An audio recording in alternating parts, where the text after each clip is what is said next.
অসমে এবার live in relation সরকারি নথিতে।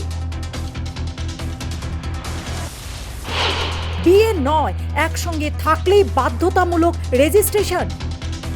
সম্পর্ক এবার শুধু হৃদয়ের নয়, পৌঁছে যেতে পারে সরকারি নথিতেও। অসম রাজনীতিতে নতুন চর্চার কেন্দ্রবিন্দু এখন লিভ ইন রিলেশন। অসমে ইউসিসি বিল পেশ হতেই সবচেয়ে বড় চর্চার বিষয় হয়ে উঠছে লিভ ইন রিলেশন এর বাধ্যতামূলক রেজিস্ট্রেশন। অর্থাৎ বিয়ে না করে যদি কোনো যুগল একসঙ্গে থাকেন তাহলে সেই সম্পর্কেও সরকারিভাবে নথিভুক্ত করতে হতে পারে। রাজ্যের ৰাজনীতিতে এখন একটাই প্ৰশ্ন, ব্যক্তিগত সম্পর্কে সংজ্ঞা কি এবার বদলাতে চলছে?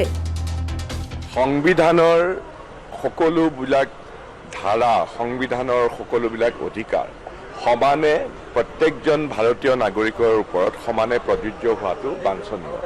গতিকে ধৰ্মৰ নামত, জাতিৰ নামত, ভাষাৰ নামত কোনো ধৰণৰ বৈষম্যমূলক আচৰণ সংবিধানে কেতিয়াও নকৰে। গতিকে ইউচিচিটো সংবিধানৰ সাৰ্বজনীন এটা প্ৰভিজন। লিভ ইন সম্পর্কেও এবার আইনি স্বীকৃতি। অসমের নতুন আইনের খসড়া ঘিরে তোলপাড়। মুখ্যমন্ত্রী ডক্টর হিমন্ত বিশ্ব শর্মা সরকারের বক্তব্য, সমাজ বদলে যাওয়ার সম্পর্কে বাস্তবতাকে স্বীকার করে এই পদক্ষেপ। এতদিন আইনি স্বীকৃতি ছাড়া থাকা বহু সম্পর্ক এবার সরকারি নথিভুক্ত আওতায় আসবে। বিল অনুযায়ী প্রাপ্তবয়স্ক নারী পুরুষ যদি বিয়ে ছাড়াই একসঙ্গে থাকে তাহলে সেই সম্পর্ক রেজিস্ট্রেশন করানো বাধ্যতামূলক হতে পারে।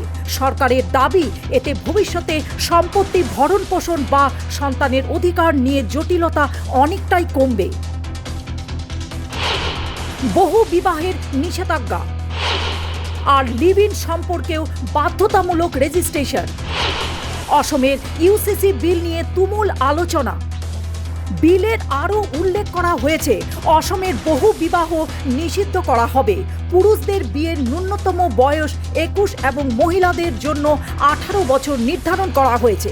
কিন্তু সব কিছুকে ছাপিয়ে এখন আলোচনার কেন্দ্রে লিভ ইন রিলেশনের নিয়ম। কারণ এই প্রথমবার অসমে বিয়ে ছাড়াই একসঙ্গে থাকার সম্পর্ক আনুষ্ঠানিকভাবে আইনি কাঠামোর মধ্যে আনার উদ্যোগ দেখা গেল।